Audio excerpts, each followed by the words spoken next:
Pondoknya Imam, karena ini adalah tradisi Islam Nusantara. Ini penting karena Islam Nusantara adalah tipologi Islam yang sudah terbukti memiliki kesaktian, tipologi Islam yang telah terbukti memiliki imunitas komunal di dalam menjaga dirinya dari serangan budaya-budaya asing. Kenapa saya katakan bahwa Islam Nusantara ini memiliki kesaktian? Karena Islam Nusantara ini dibangun oleh para wali songo, ditopang oleh kerajaan Majapahit Islam atau Kesultanan Demak. Tapi ketika Kesultanan Demak itu hancur, tradisi-tradisi Islam Nusantara tidak ikut hancur. Kita dijajah ratusan tahun oleh Belanda.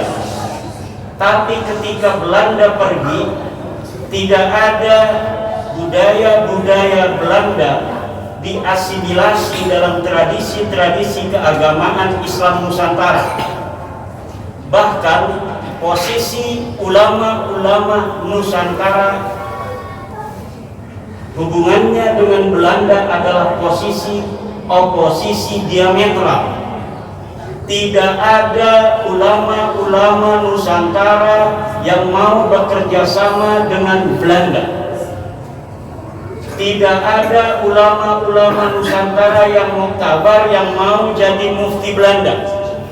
Makanya pangkat mufti Belanda diberikan pada imigran Muslim lainnya. Tidak ada budaya-budaya di dalam tradisi keagamaan Islam Nusantara yang ada kaitan dengan tradisi Belanda. Ulang tahun Ratu Wilhelmina, pesantren-pesantren, para kiai-kiai zaman itu tidak ada yang mau ikut instruksi Belanda untuk mengadakan ulang tahun Ratu Belanda. Tidak ada destinasi-destinasi ulama-ulama Nusantara, basic pesantren yang mengadakan ulang tahun Ratu Wilhelmina. Inilah Bapak-bapak, Ibu-ibu sekalian, yang saya katakan bahwa Islam Nusantara sebagai sebuah konsep yang dimunculkan Nahdlatul Ulama 2015 memang telah terbukti memiliki kesaktian dan imunitas komunal.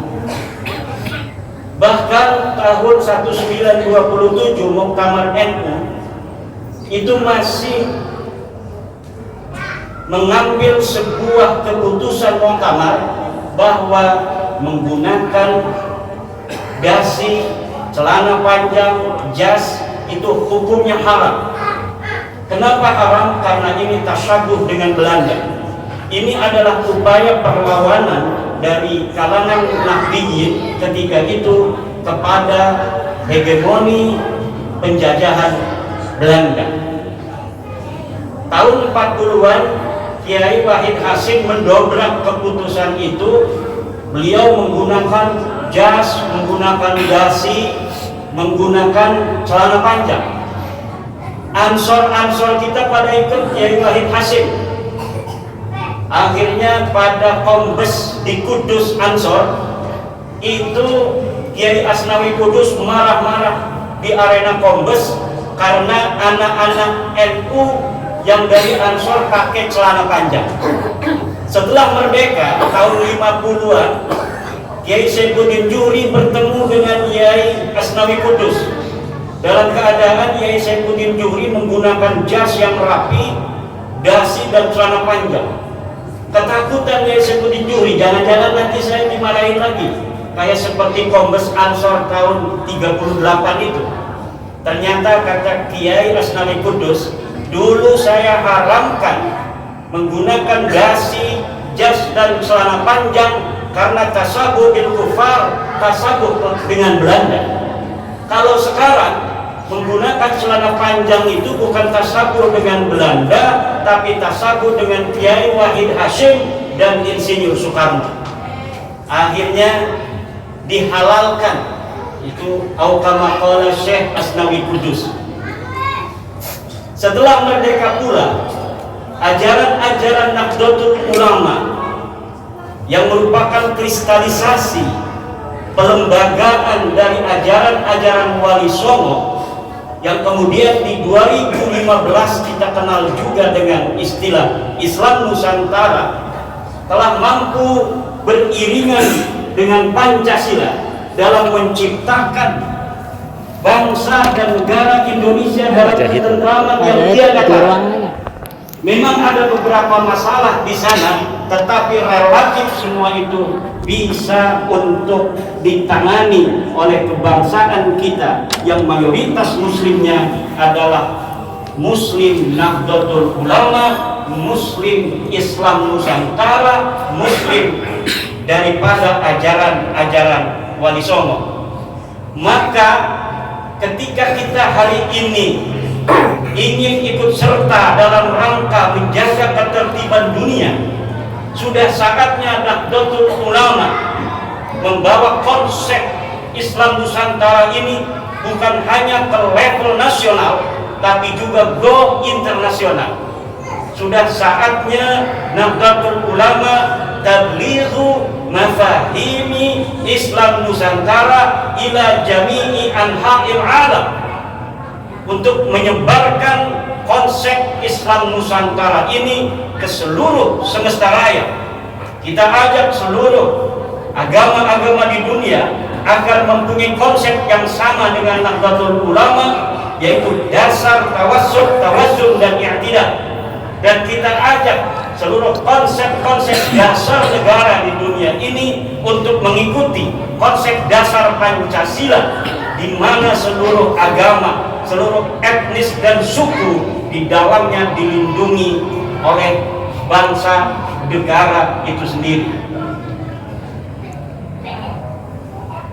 Banyak orang atau kelompok komunitas yang ingin menyebarkan, membangun peradaban di dunia ini. Yahudi mempunyai konsep protokol Zionis.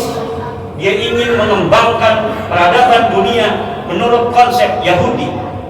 Saudi, dia memiliki mafahim al-Wahhabiyah, bagaimana peradaban dunia Islam dibentuk di dalam tradisi-tradisi Wahabi. Lalu Nahdlatul Ulama, ketika kita ingin berperan di dalam membangun peradaban dunia ini, konsep apa yang kita miliki? Konsep yang kita miliki adalah konsep Islam Nusantara. Maka sudah saatnya kita kristalkan ini konsep Islam Nusantara untuk merawat jagat dan membangun peradaban al-muhafadzah al-qadimis salih wal akhdhu bil jadidil aslah, yaitu dengan membakukan konsep Islam Nusantara baik di dalam definisi, filosofi maupun teori. Kita berdoa mudah-mudahan Nahdlatul Ulama semakin memberikan manfaat di dalam peradaban dunia ini, dalam menciptakan keharmonisan dan perdamaian di tengah-tengah dunia.